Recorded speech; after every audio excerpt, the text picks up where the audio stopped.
We looked at Jesus and the importance of sanctuary. We looked at Jesus in the layout of the sanctuary. We looked at last night the high priestly ministry of Jesus. Tonight, Jesus in the feasts of the sanctuary. Let's pray. Gracious Father, we thank you for opening our eyes so far. As we open your word, open our hearts, and may your Spirit teach us these truths in Jesus' name. Amen. Okay, Jesus in the 7 feasts of Israel. So it means there are 7 feasts associated with the sanctuary. And not just sanctuary, but with the life of Israelites throughout the year. Okay, all the feasts are mentioned in this chapter. Which chapter? Leviticus chapter 23. All of them in one chapter. Maybe tonight or tomorrow you can read all of them, clearly explain all of them one by one. Okay?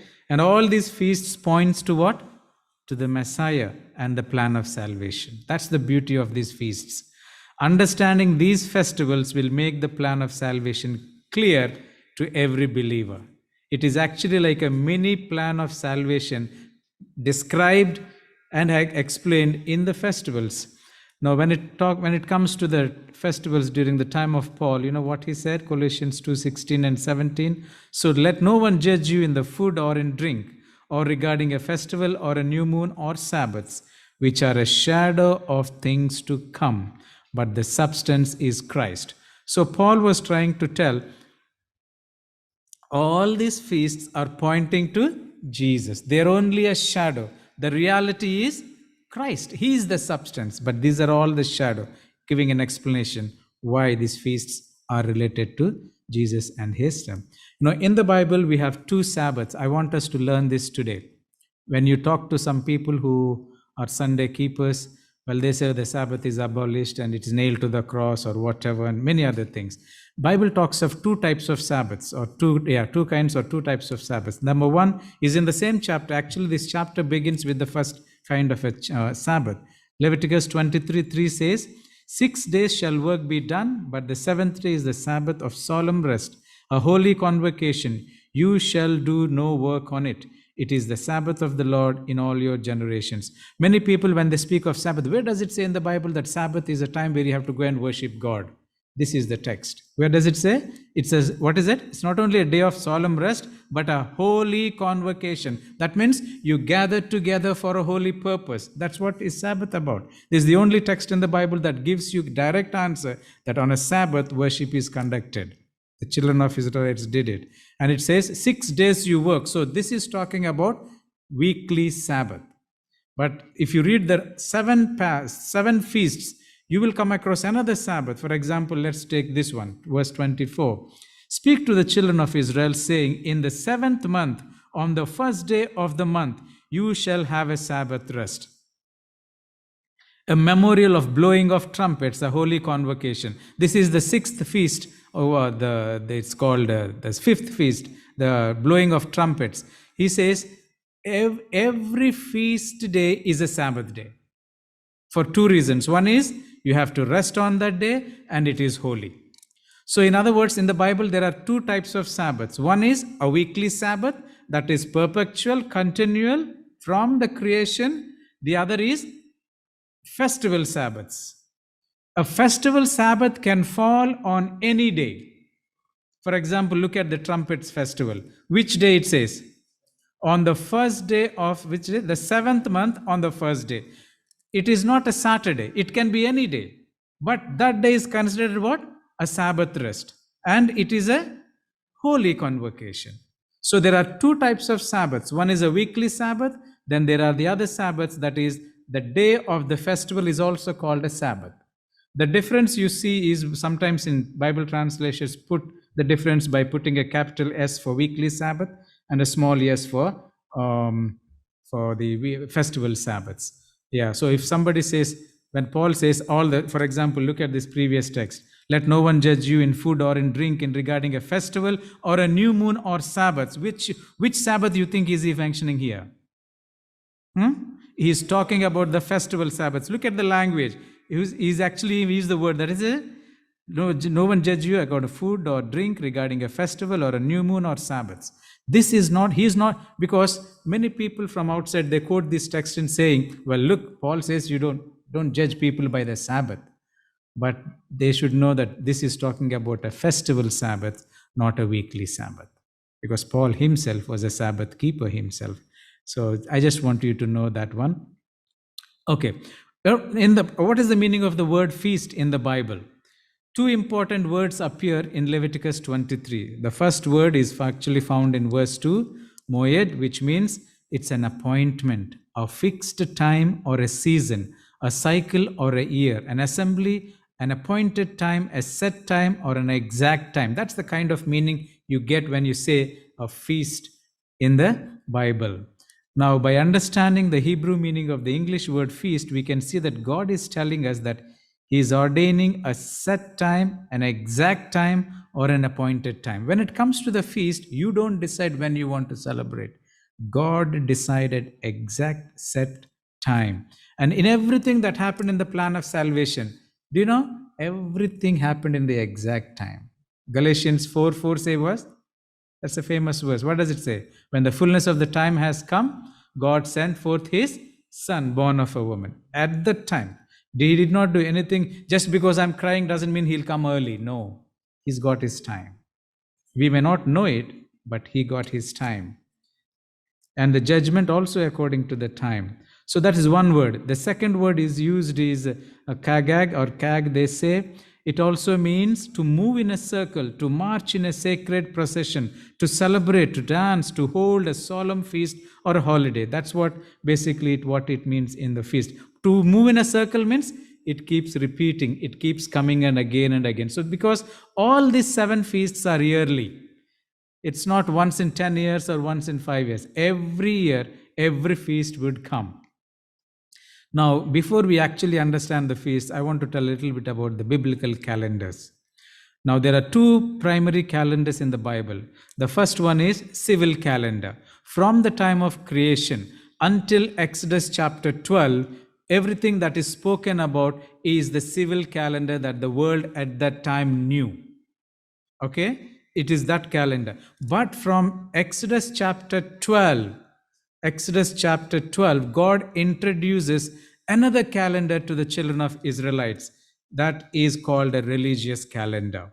Now look at this verse, Exodus chapter 12, verse 2, as it is written, "This month shall be unto you the beginning of months."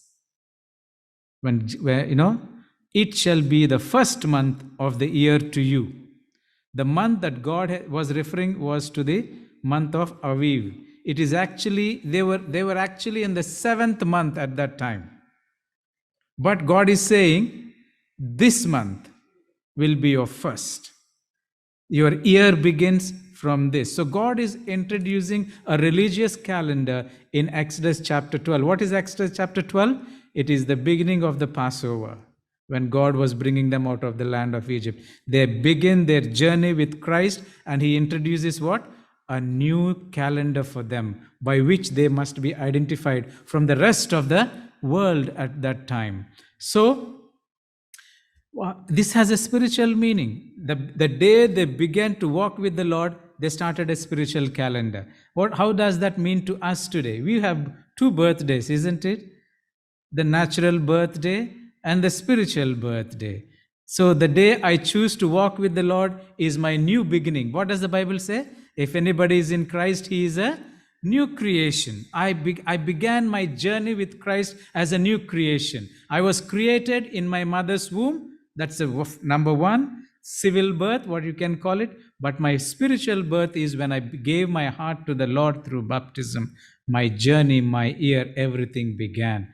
That's why during baptisms I would say, you can forget your natural birth date, but don't forget your spiritual birth date. That should be, you should celebrate your spiritual birthday every year to renew your vows to the Lord. That is more important than spending too much money and going on holidays and cruises on your natural birthday, which accomplishes nothing. Anyway, that is what it is talking about, the spiritual religious birthday. I think that's a spiritual lesson for all of us. Okay, what about the calendars? Look at this. Civil calendar, these are the names of the months. On to your left or right, I don't know. Is it right? Okay. And on the right side is your religious calendar. When God said, this is your beginning of the year, he said it in the month of Nisan in civil calendar, when they called him. But that month of Nisan became the first month for religious calendar. Can you see it now? This is how the civil calendar, this is how the religious calendar. When you have to translate that into our months, how we come across, look at this. Where is the month of Nisan? 7th. Okay. So which month is it? March and April, which means when did the year begin for the children of Israelites? In the month in between March and April, based on our calendar, their religious calendar. It was there. It's not January as a first month for them. It was between March and this thing. Okay. I don't want to. These are two details. They have 4 watches of the clock and all, but I see time is running. The God said, appointed time and place. I wanted to read this. Deuteronomy 16, verse 2, 6, 9. All these things. This is what mostly they say. Observe the month of Abib and keep the Passover to the Lord your God. For in the month of Abib, the Lord your God brought you out of Egypt by night. Therefore, you shall sacrifice the Passover to the Lord your God from the flock and the herd in the place where the Lord chooses to put his name. What is God saying? You don't sacrifice where and whenever you want. I will tell you the place. He says clearly, where the Lord chooses to put his name, that's where you take your offering. That's where you offer sacrifice. Big lesson, isn't it? If the Lord said this is his sanctuary, we must give its right due respect. That's where he wants to meet. Not that he doesn't meet outside. He said particularly that's where you offer your sacrifice. Then he explains, actually look at 2 Kings 21:4. He also built altars in the house of the Lord, of which the Lord had said, in Jerusalem I will put my name. Now for the children of Israelites, Jerusalem is the center of everything.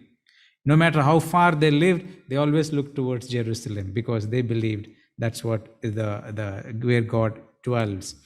So now why that one? Look at Jerusalem. Why is it important? Jesus, when he came to the earth, Jesus died there, he was buried there, he was resurrected there, isn't it? He empowered the children and the believers there.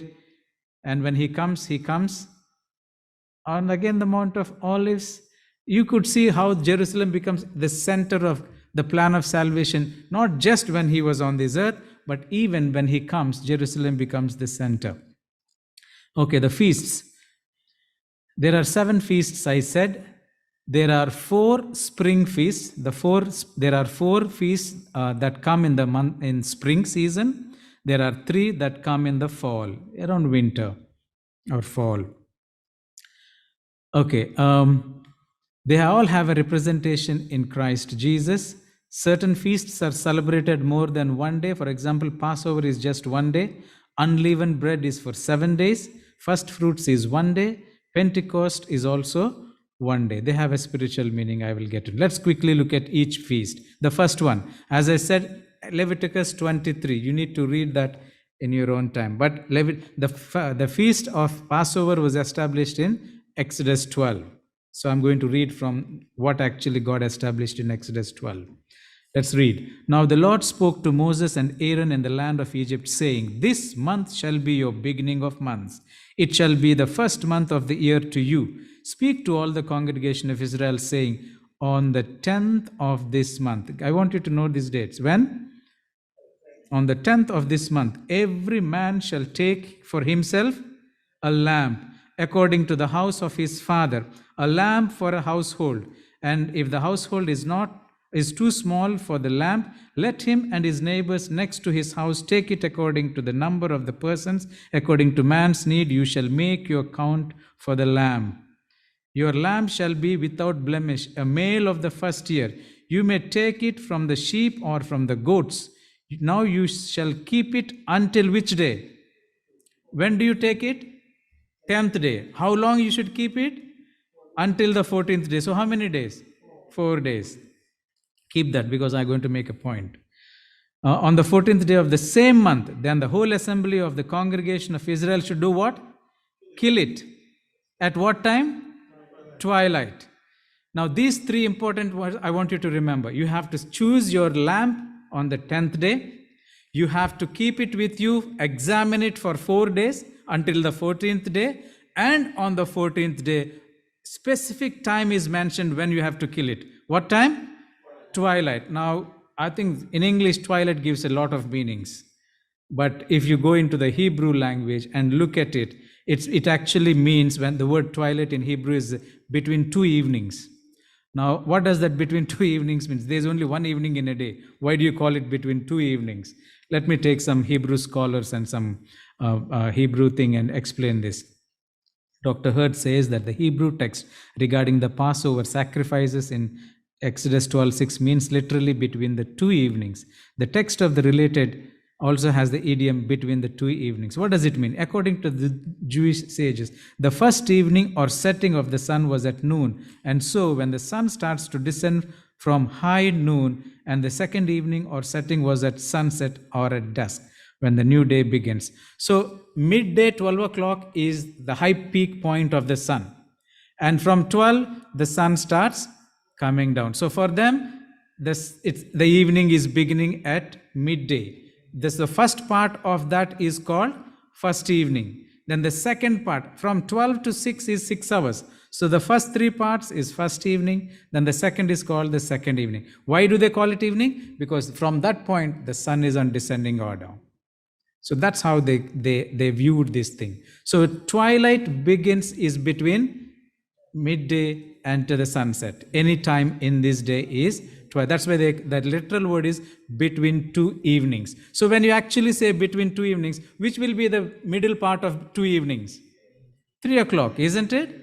So I think now you got why I'm trying to say that. Well, there's other things that people explain. Maybe let me read the last one. The Hebrew has between the two evenings. The most probable explanation is that it includes the time from afternoon or early eventide until sunset. JFB commentary, the interval between the sun's beginning to decline and the sunset corresponds to our 3 o'clock in the afternoon.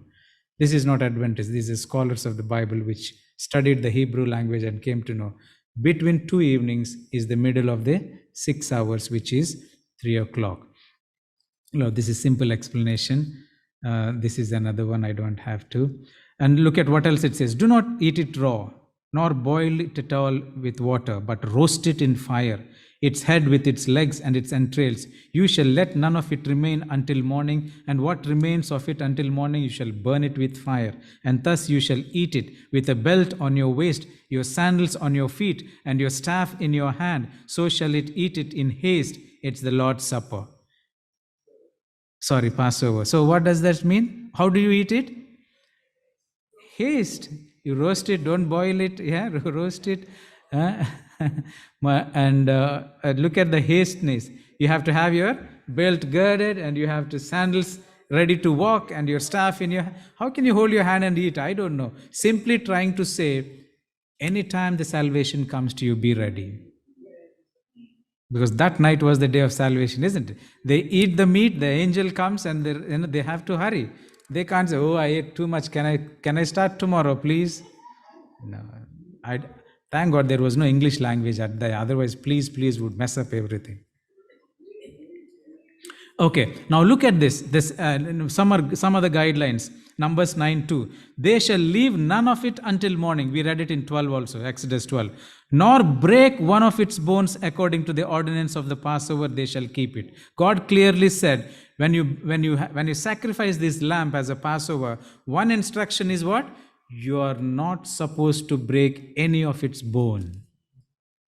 Now, concerning Jesus, look at John 19:33. But when they came to Jesus and saw that he was already dead, they did not break his legs. While the other two, if they were whatever, that's a kind of a punishment. And by what does Corinthians say? Christ is our Passover sacrifice. How accurately he fits into that one, isn't it? Now look at some other details I said. Jesus, which day did he enter into the Jerusalem before he was crucified? If you know the history, look at this, the last week of Jesus. This is the last week of Jesus. Monday, triumphal entry. So he was chosen for sacrifice on Monday because that's when he came into the city. How many days did they keep the lamb? Which day did they choose? On the 10th day. How many days did they keep? 4 days. On the 4th day, what did they do? They killed it. Look at so Tuesday, Wednesday, Thursday, on the 4th day, Friday is the day that Jesus was crucified. What time did Jesus was crucified? Midday. Bible says in the 9th hour. Gospels, you remember? Jesus died at the 9th hour, which is 3 p.m. Exact time. And in fact, Desire of Ages, Ellen White says, when Jesus died, it is when he said he died, what was the high priest doing? He was ready to offer the evening sacrifice. And she says the lamb ran away. Because already the lamb, Jesus the lamb, is crucified already. Which is a symbol. And at the same time, what happened? The veil torn from top to bottom, saying that there is no more sacrificial system. What an amazing illustration of this Passover, representing purely who? Jesus Christ. Now look at, when the 4 days they inspected, isn't it? The lamb, and the lamb have to be without blemish, within 1 year without blemish. Look at Jesus, how was he inspected in Jerusalem for that 4 days? Pilate said, I find no fault at him at all. Pilate spoke for Herod, I have found no fault in this man, and no, neither did Herod, for nothing deserving of death has been done by him. Judas, after the betrayal, calls out in consternation, has betrayed an innocent blood. Even the one who betrayed him said, I betrayed an innocent blood.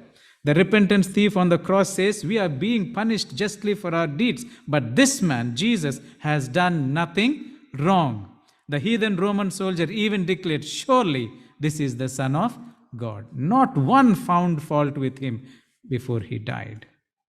What an examination, isn't it? All those 4 days, purely representing Jesus, the Passover lamb. Now, can you see how these feasts are talking about Jesus Christ? It's an amazing study. The more you know, the more you understand and get convinced what a powerful truth we have in the Bible. Well, we know the Passover lamb that Jesus shed on that Thursday night, it was his. The trouble is, did they recognize the Passover lamb? The people that were there at that time. Let me read this. The people in Jerusalem participated in the setting apart of the Lamb of God on the 10th day as they sang Hosanna to the Son of God and waved palm branches in his honor. That's the day he entered into, isn't it? They participated in the killing of the lamb by shouting, crucify him, on the 14th day, and watched him die upon the cross. They participated, they saw, they knew it was reality, but they refused to believe in the full meaning of what was taking place. They refused to apply the blood and eat the flesh.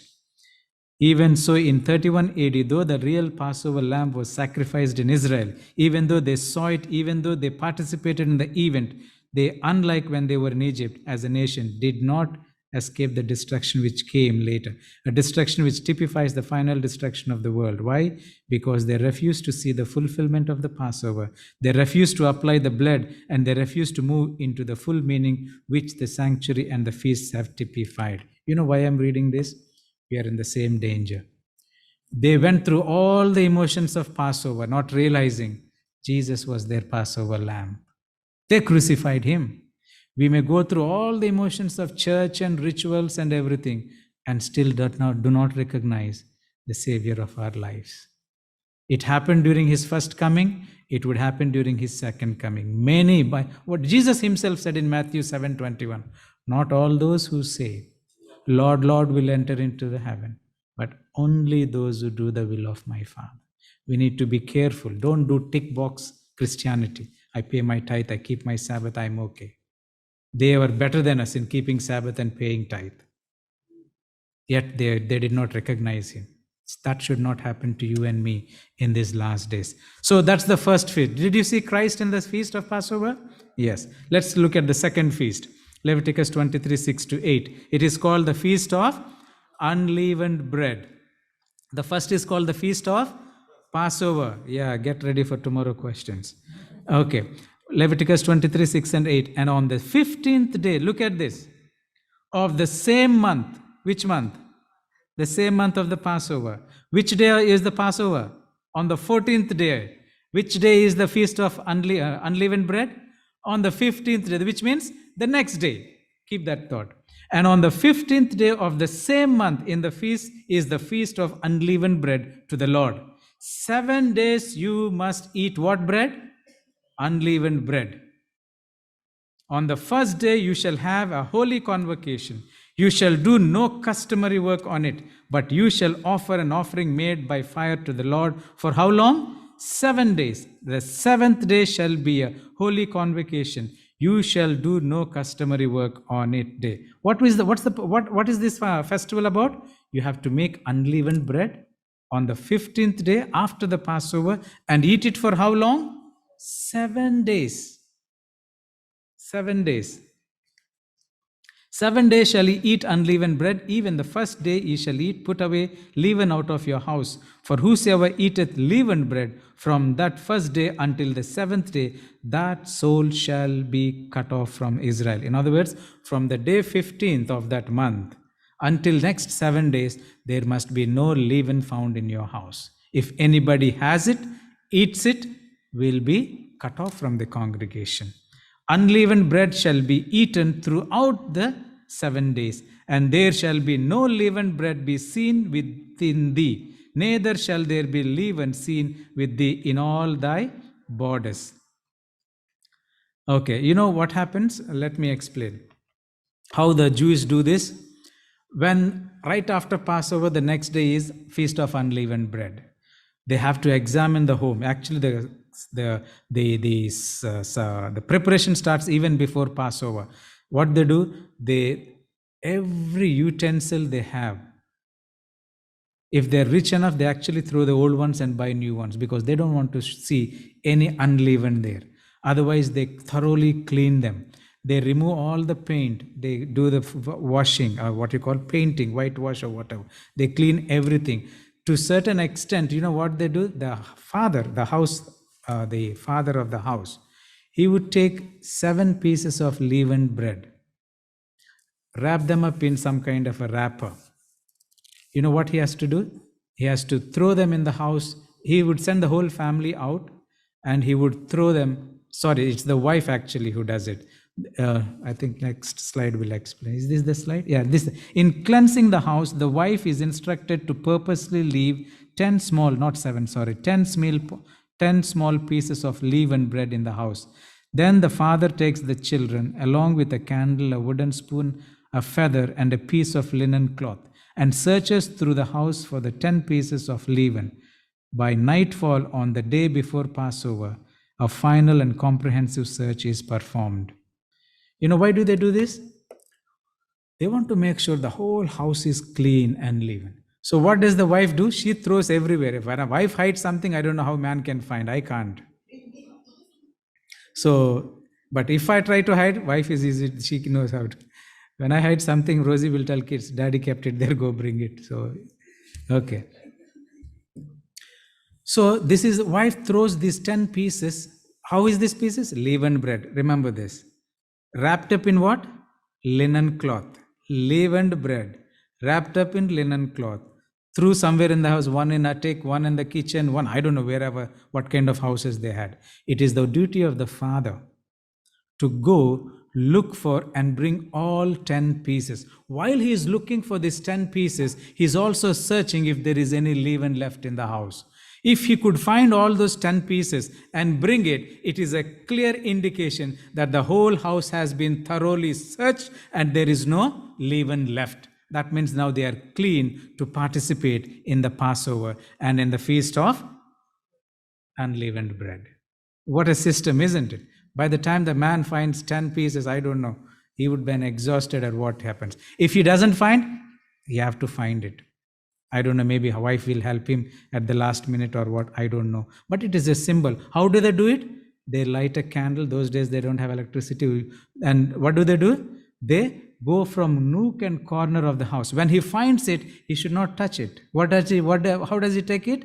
He has a feather.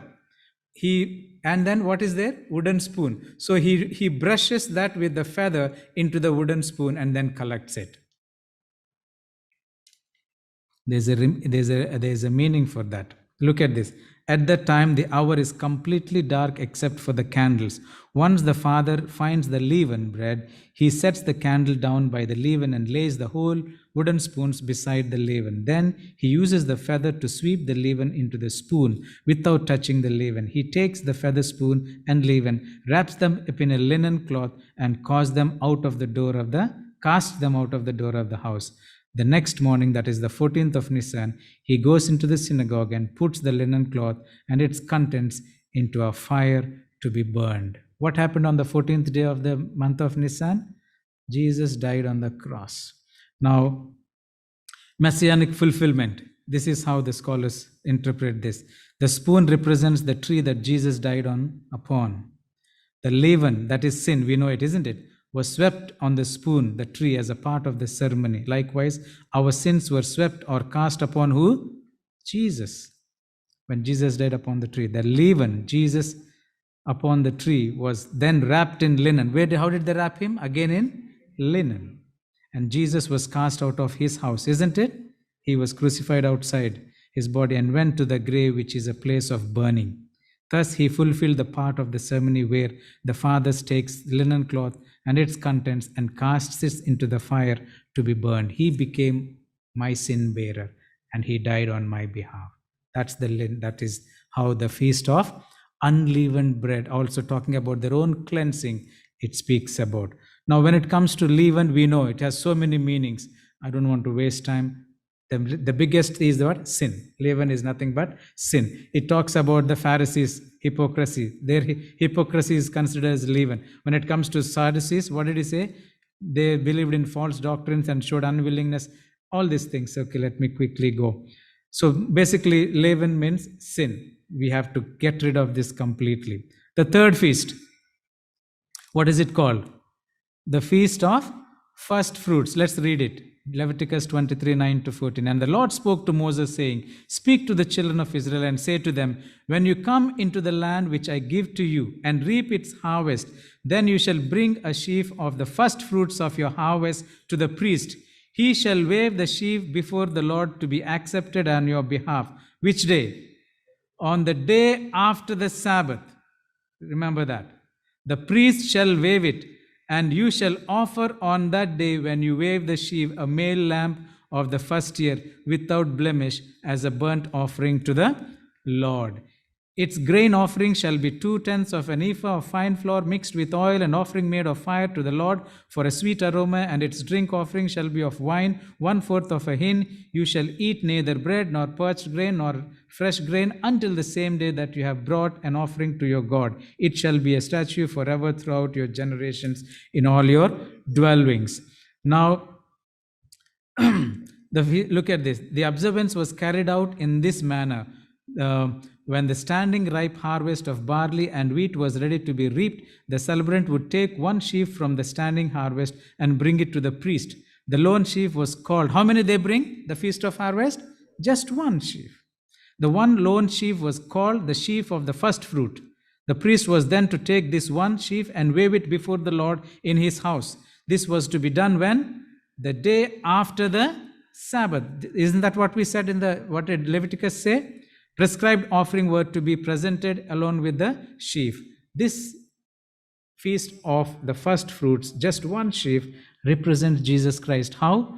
Jesus, the first fruit of the dead, isn't it? Of the life eternal. Which day? The day after the Sabbath. Which was that? The first day. He rose on that. So you see how this feast fits into Jesus' life? How many sheaves were brought? Just one. And Jesus, the one's only Savior. The next one, the fourth one, is called the Feast of the Weeks, or the Pentecost, or the Feast of the Harvest. Okay? Now look at this description. So accurate. This is Leviticus 23, 15-21. And you shall count for yourself how many? From the day after the Sabbath. I hope you're all listening to me. On the 14th day is Friday, according to Jesus' lifetime. Okay? He crucified. Sabbath was what feast? Are you with me? Friday was Passover. Sabbath was Feast of Unleavened Bread. That would continue for next 7 days. And the Sunday was what feast? The Feast of the First Fruits. You bring your sheaf. Okay? 3 feasts 1, 14, 15, 16. You can see it, yeah? Look at this one. I want you to carefully look what the Bible says.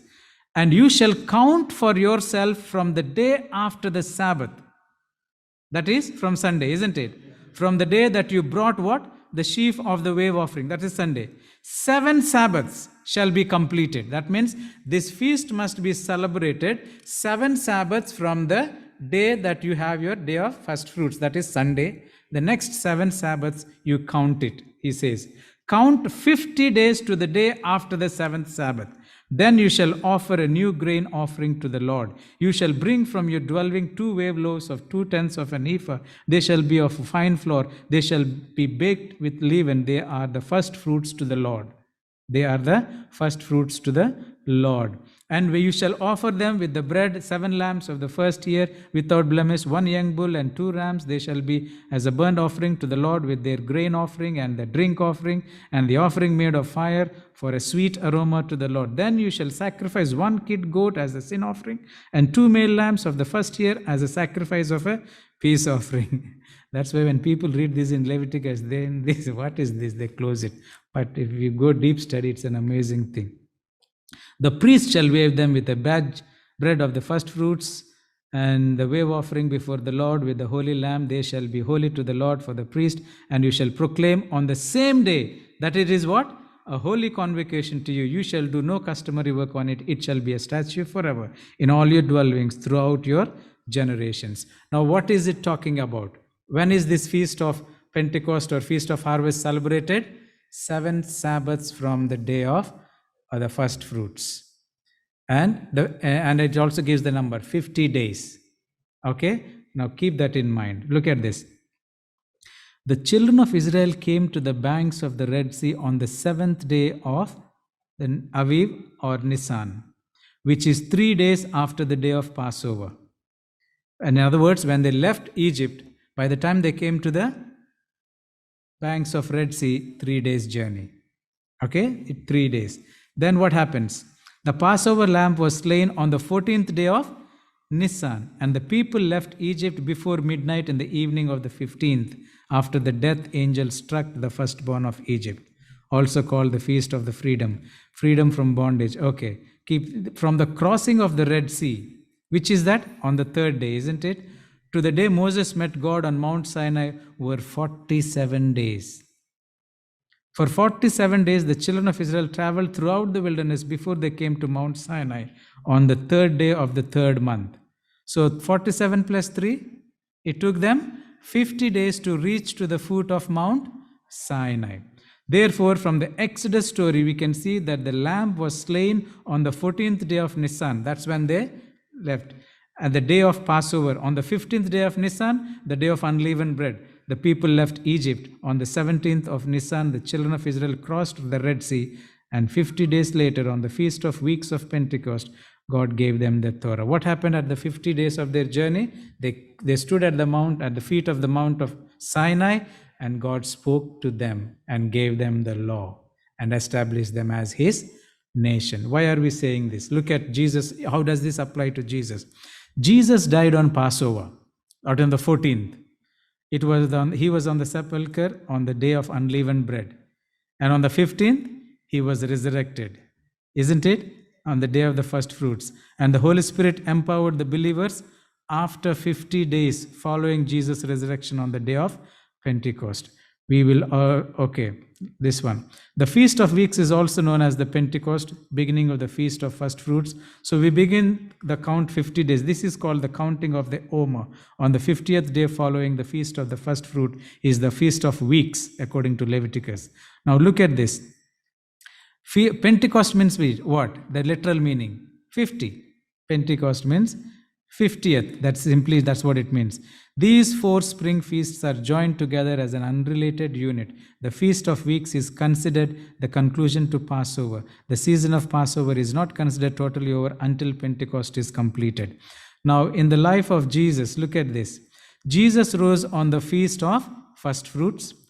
How many days did He spend?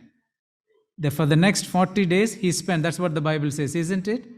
And then, how many days did the children and the disciples wait on the upper room? 10 days. Disciples waited in the upper room for the day of Pentecost, so which came after 10 days of Jesus' ascension. So how many days is that? 40 plus 10? 50. What happened on the 50th day? The Holy Spirit poured on them, and they received the Holy Spirit and the gospel message. And so you see how the Egyptian from Egypt to the Mount Sinai, when God gave them Torah, the law, established them as a nation. Now on the day of Pentecost is the birth of Christian church, isn't it? The new beginning in the ministry and mission of Jesus Christ. So the feast of Pentecost, exactly how 50 days they celebrated is now 50 days. That's why it is called the day of Pentecost. Because on that day, they don't need to know all these calculations because they know it's the day of Pentecost. They were there, but something special happened on that day. The Holy Spirit came upon them. Something special happened on the 50th day at the foot of the Mount Sinai. The Lord came and He spoke to them and gave them the law. Isn't it amazing? Of course, we know how the Holy Spirit this is the Mount Sinai. The Lord spoke to them on that day. And on the Pentecost day, the Holy Spirit came upon His disciples and they started preaching and that. So these 4 types, these are spring feasts. Passover, 14th day, symbolizing the crucifixion. Unleavened bread, Christ who died for my sins as a leaven, and He was in the grave that day. First fruits, Jesus' resurrection. Feast of Weeks, Pentecost, harvest of souls. Okay, Pentecost is harvesting. So that's when, how many souls were harvested that day?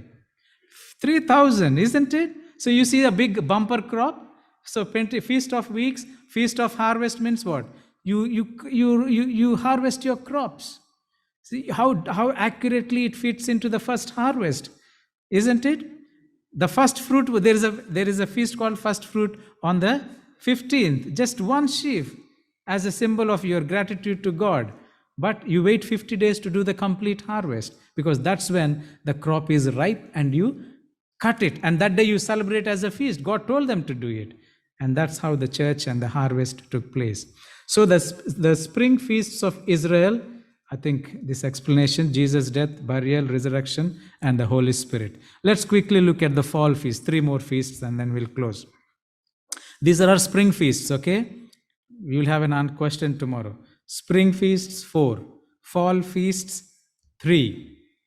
Okay, this actually, the fall festival season begins with a 40-day period called in Hebrew Teshuvah, which means to repent or return. Now that these 4 feasts have taken place, the rest of the year, they are now looking towards forgiveness and repentance and turning back to God. After the Pentecost, it's a celebration of redemption. Are you with me? Passover and all these things. But now they are looking towards the day of judgment where they will be cleansed completely. Look at how that fits into the other things. For example, the 5th feast is called the Feast of Trumpet. Look at how it is described by God. Leviticus 23. Speak to the children of Israel, saying, in what? In the 7th month, on the first day of the month. Now, which month did they celebrate the feast of Passover? In the first month. First month of Jewish religious calendar, which will be the 7th month of the civil calendar. All these things, as I said, from Exodus chapter 12, every date mentioned in the Israelites' lifestyle is a religious calendar, not a Jewish calendar. Okay. Speak to the children of Israel, saying, in the 7th month, on the first day of the month, October in civil calendar, you shall have a Sabbath. I just put in the bracket just for us to know it is October, around October. You shall have a Sabbath rest. You remember again? It is referring to a Sabbath rest. This is not a weekly Sabbath. This is a festival Sabbath. A memorial blowing of trumpets, a holy convocation. You shall do no customary work on it. You shall offer an offering made by fire to the Lord. Trumpets blown. Now, I want you to remember this date. Which day did they blow the trumpet? It is the 7th month, but it is the first day. They have to all come together. Trumpet is blown. You know what it is? It is the announcement of the Day of Atonement. This feast, that day, it is a one-day feast, but preparation is for 10 days. One day, they all have to treat it as a holy day. They have to hear the trumpet blowing, that it's saying, get ready, the judgment is at hand. Okay, it is done on the first day of the seventh month. How do you think it represents? This is after Jesus, in the life of Jesus, he is dead, he is buried, he is risen, he is gone. Holy Spirit came. What do you think this is about? Feast of Trumpet is talking about blowing the trumpet to pronounce the judgment. Keep that. So, which means the Millerite for us as Adventists is even closer, because the last message to be pronounced to this world. Are you with me? This also speaks about the three angels' message. This is the last message before the judgment. What does the first angel's message say? Fear God and give glory to him, for the hour of his judgment is come. That's the blowing of the trumpet. The judgment is coming. When the blow on the seventh month, the first day, the trumpet is blown to announce judgment is coming. We are at that this is what is the three angels' message. This is what it says. Then the next one, the sixth feast, is called the Day of Atonement. Look at how it is described. And the Lord spoke to Moses, saying, also, look at this, the 10th day of the seventh month. The trumpet feast is which day? On the first day of the seventh month. The sixth feast, which is the Day of Atonement, is which day? The 10th day of the seventh month shall be the Day of Atonement. It shall be a holy convocation for you. You shall afflict your souls. By the way, coming Sabbath, I will explain in detail what happens on the Day of Atonement. But for now, I just want you to keep this date. You shall afflict your souls and offer an offering made by fire to the Lord, and you shall do no work on that same day, for it is the Day of Atonement. You know what atonement means? Atonement is at one time. At one time, which means God is going to judge you on that day. To make atonement for you before the Lord your God. For any person who is not afflicted in soul on that same day shall be cut off. Coming Sabbath, I'll explain how actually people do that. And any person who does any work on that same day, that person I will destroy from among his people. You shall do no manner of work. It shall be a statute forever throughout your generation in all your dwellings. It shall be to you a Sabbath of solemn rest, and you shall afflict your souls on the 9th day of the month at evening. From evening to evening, you shall celebrate your Sabbath. For example, in the Bible, when these feasts are being celebrated, okay, the feastly Sabbath can fall at any day, isn't it? It could come on Monday, Sunday, Tuesday, Wednesday. But if the feast is for 7 days, one of the days would be a weekly Sabbath also. Like in the example of Jesus' time, the Passover was on Friday, and the Feast of Unleavened Bread was on Saturday. That means the festival Sabbath and the weekly Sabbath coincided. That's why John calls it as what? A high Sabbath. When two Sabbaths are come together, it is called high Sabbath. We also say high Sabbaths, isn't it? When there is a baptism, when there is a campaign, when they are on to the same day. Oh, today is a high day, we say, because two important things are on this. So if the festival Sabbath day coincides with the weekly Sabbath, it is a high Sabbath. That coincided at the crucifixion and at the death and resurrection of Jesus. That's why he calls it's a high Sabbath. Okay. Atonement. What happened? After the blowing of the trumpet, it will be the day of judgment. Three angels' message is purely talking about what? The hour of his judgment is come. That's the blowing of trumpet. The next event is what? The judgment. The last feast. The Feast of the Tabernacle, it is called. Now let's read. Then the Lord spoke to Moses, saying, speak to the children of Israel, saying, the 15th day of which month? The same month shall be the Feast of the Tabernacle for 7 days to the Lord. How long do you celebrate this? 7 days. On the first day there shall be a holy convocation. You shall do no customary work on it. For 7 days you shall offer an offering made by fire to the Lord. On the 8th day you shall have an holy convocation, and you shall offer an offering made by fire to the Lord. It is sacred assembly, and you shall do no work. These are the feasts of the... Okay. It says, so what is this feast about? Look at next verse. These are the feasts of the Lord, which you shall proclaim to be holy convocation, to offer an offering made by fire to the Lord, a burnt offering, grain offering, sacrifice and drink offering, everything on its day. beside the Sabbaths of the Lord, besides your gifts, beside all your vows, and beside your free will offering, which you have to give to the Lord. But how do they celebrate this? This is amazing. Look at what God says. Also, on the 15th day of the 7th month, when you have gathered in the fruit of the land, you shall keep the feast of the Lord for 7 days. On the first day there shall be a Sabbath rest. On the 8th day, Sabbath rest. And you shall take for yourselves on the first day the fruit of beautiful trees, branches of palm trees, the boughs of leafy trees, and willows of the brook. And you shall rejoice before the Lord your God for 7 days. You know how they celebrate, as what God said? This week, 1 week, you have to build your own houses. The branches of palm trees, beautiful trees, and boughs of leafy trees. Okay, you shall keep it as a feast to the Lord for 7 days. It shall be a statue forever. You shall dwell. Where do you dwell? Look at verse 42. You shall dwell in booths. For how long? For 7 days. All who are native Israelites shall dwell in booths, that your generations may know that I made the children of Israel dwell in booths when I brought them out of the land of Egypt. I am the Lord your God. Also known as, this is also called the Feast of Ingathering and the Feast of Booths. You know what happens during this week? Every Jew have to leave their home, and they have to build a temporary shelter with what? Palm leaves and these whatever the other leaves. They did it. I don't know whether they did it beside their home or where, I do not know. But do you know something? The practicing Jews, even today, they do this. Look at this picture. Even the practicing Jews, when it comes to the Feast of Tabernacle, they gather these palm leaves and they build a small, like a tent and whatever, some similar like this. They decorate it with fruits, because it says you have to eat the fruits and other things. And for 7 days, this will be their place of dwelling, to symbolize and to say, it's that their life on this earth is temporary. They're waiting for God to come and save them. They're still waiting for the Messiah to come by celebrating this feast. What is it to us then? What is it to us? When we get to heaven, we're going to live under this. It is a second coming for us.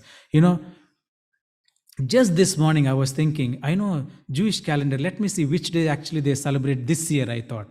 I was shocked how coincidental it is. Look at that one. Which day did the Feast of Tabernacle come this year? From the calendar that you see, tell me. Which day?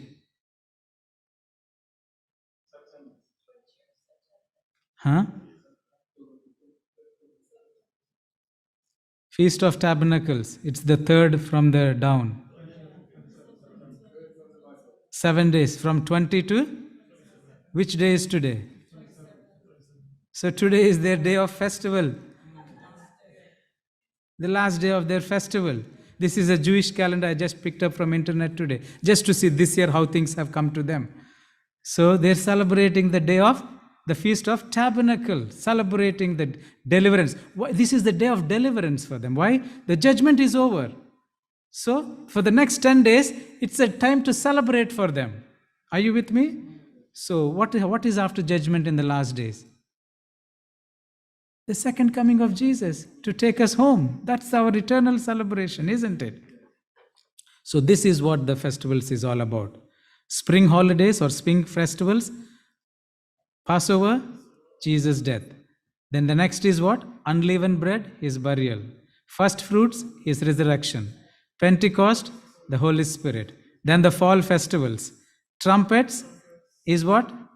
The proclamation of the gospel, the three angels' message. And then the next comes the Day of Atonement, which will be the Judgment Day. Then the tabernacle is the Jesus Christ. So in the history of these things, where do you think we are? We are on the Day of Atonement. As Adventists, 1844, we know that, isn't it? When next Sabbath, I'll tell you all that. But so there's only one festival left to fulfill in our lives. What is it? The coming of the Feast of Tabernacles, where we rejoice and celebrate. In fact, this is how it is.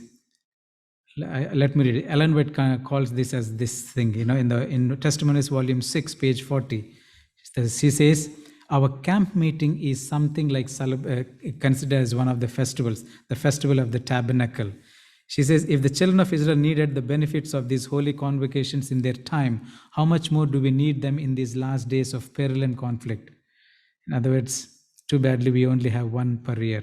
She's saying we need to celebrate not the festivals, the events of Jesus in our life. The closest to Advent the closest to the festivals that we come, she says, is the camp meeting we have every year.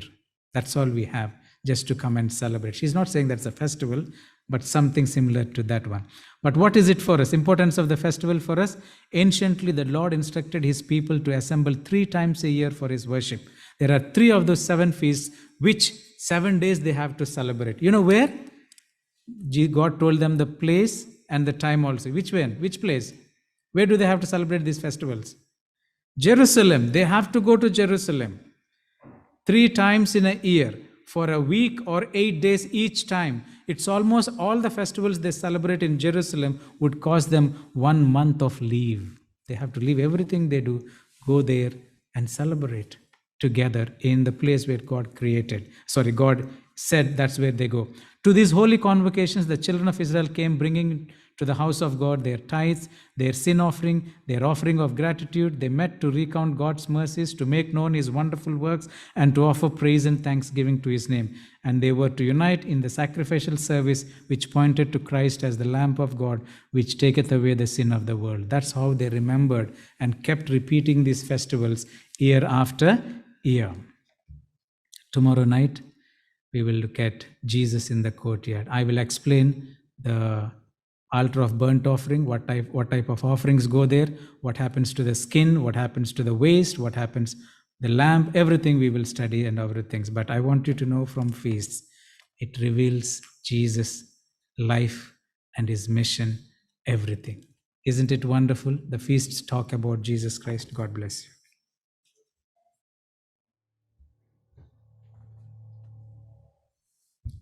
I forgot to mention one point.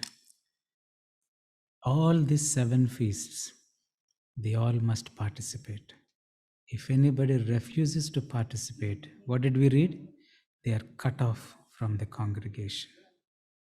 But when you refuse to participate, you're saying, I don't need Jesus. I don't want to be a part of this place. When people refuse to take communion, it's a serious thing. The reason why people refuse to take communion, I'm still bad, I'm still doing things. I want you to know, Jesus is died for sinners, not for saints. If those days they're cut off, if you refuse to participate in a festival, you're cut off. When you refuse to take part in Passover and this Lord's Supper and all, you're actually cutting off yourself from Christ. That's why these are reminders. Those 7 feasts are reminders for them to look for the Messiah to come. So let us never give up on Jesus, because he's not giving up on us. Let us pray. Gracious Father, thank you for speaking to our hearts tonight from the 7 feasts. Lord, how amazing your word is. Every feast is pointing to our Savior and our Lord Jesus Christ. And how all of them are so fulfilled accurately with the dates and the timing. It fulfilled in your life. I pray, Lord, that what is left also will fulfill. May we see Jesus in every walk of our life, that we may live for him. We may wait to celebrate. There's only one more festival that we have wait to live, Lord, the Feast of Tabernacle, where when you come, you take us home, we live in booths and we celebrate with you. As we await for that, and as we are living in the days of the judgment, hear our prayer, forgive our sins, and cleanse us from all unrighteousness. Thank you for all those who made it today. Please take us home safely and bring us back tomorrow to learn about what you did in the courtyard, so that we could be saved. In Jesus' name I pray. Amen.